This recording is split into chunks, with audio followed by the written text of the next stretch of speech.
Tas, kas fonā ir redzams šobrīd, tur notiek smilšu uzbēršana Kaugurciem pludmalē. Iemesls, kāpēc tas ir nepieciešams, tātad ir gluži vienkārši. Jūrmalas pilsētā Kaugurciem ir tā vieta, kur krasta noskalošana notiek visaktīvāk. Ja? Tātad šeit krasta erozija pēc vētrām netiek kompensēta. Tā priekškāpe neatjaunojas, tā kā tas notiek, piemēram, tuvāk Lielupei.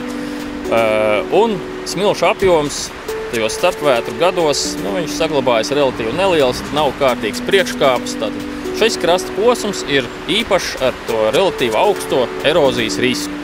Smiltis tiek iegūts Lielupas grīvā, padziļināšanas darbos, respektīvi tās ir smiltis, kuras ir ceļojušas gar krastu virzienā uz austrumiem, gar krasta straumes nestas un viļņu nestas. Daļēji tās ir Lielupas smiltis, tātad piemērots materiāls. Mazliet rupjāks smiltis nekā tās šeit tipiski bijušas iepriekš, ja? Tad šita smilšu sajaukšanās notiks turpmākajos gados, un tā atšķirība pamazām pazudīs. Smilšu uzbēršana pludmalē tiek veikta ar mērķi palielināt to smilšu daudzumu krasta sistēmā.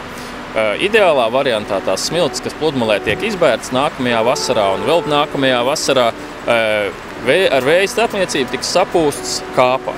Pludmales veģetācija, kārkli, kāpa graudzāles, tā ir tā vieta, kur šīs smiltis teorētiski vajadzētu viņām nonākt vēja nestā un izveidot kaut ko līdzīgu priekškāpai, tā kā tas ir tālāk uz austrumiem, ja, Jūrmalas centrālajā daļā un uz Lielupas pusi. Vēl tiek plānoti arī turpmākajos gados un cerams arī 2015. Kārklu stādījumi, dažādu veidu sētiņu, pinumu, žogu veidošana un arī, ja būs iespējams, arī pludmalei raksturīgās graudzāļu stādīšana.